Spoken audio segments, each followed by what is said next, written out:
Good morning seventh class. I hope you all are fine. आज हम lesson 1 Kabir की exercise करेंगे। Page number 7, compound sentence. We have seen that compound sentence is made up of 2 or more coordinate. हमने ये देखा है कि compound sentence 2 या 2 से अधिक से बनते हैं, दैट इज जो इक्वल भी हो सकता है और इंडिपेंडेंट भी हो सकता है। Clauses join together by coordinating conjunction, ये कंजंक्शन को ज्वाइन करके बनते हैं।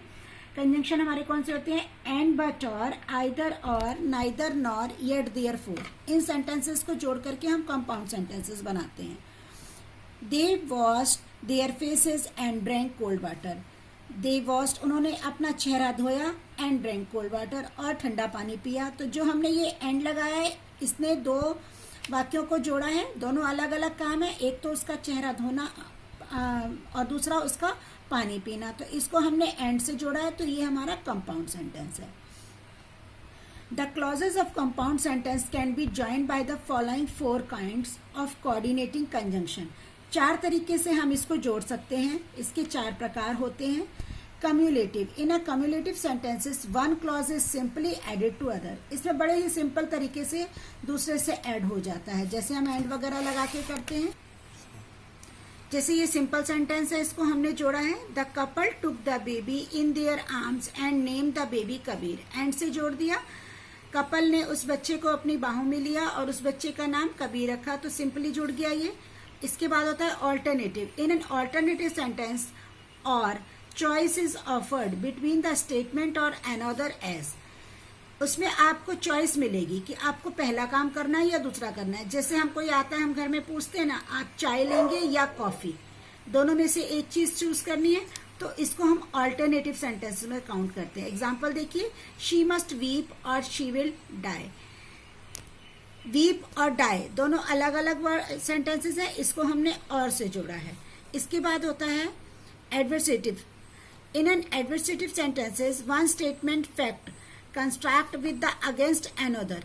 जो पहला सेंटेंस होता है वो दूसरे पर डिपेंडेंट होता है। Through he was not much educated yet he new Sanskrit and Persian.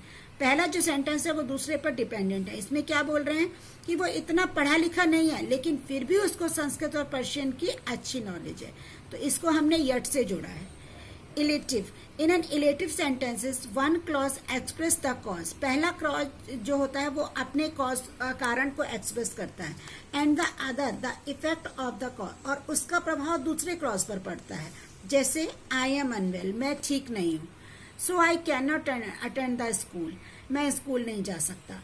सो से हमने इसको जोड़ा है। पहला क्या है? वो ठीक नहीं है। उसका कारण क्या है? क्योंकि वो स्कूल नहीं जा रहा है। वो स्कूल न जाने का कारण है उसका ठीक ना होना। तो पहला सेंटेंस जो है वो अपने कारण को एक्सप्रेस कर रहा है, इसलिए ये इलेटिव है। अब आपको ये सेंटेंसेस होमवर्क से करने हैं।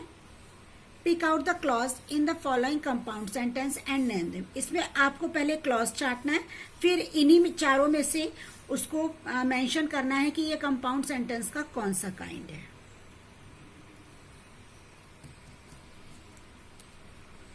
इसको आपने सिंपल तरीके से कंपाउंड सेंटेंस बना देना है।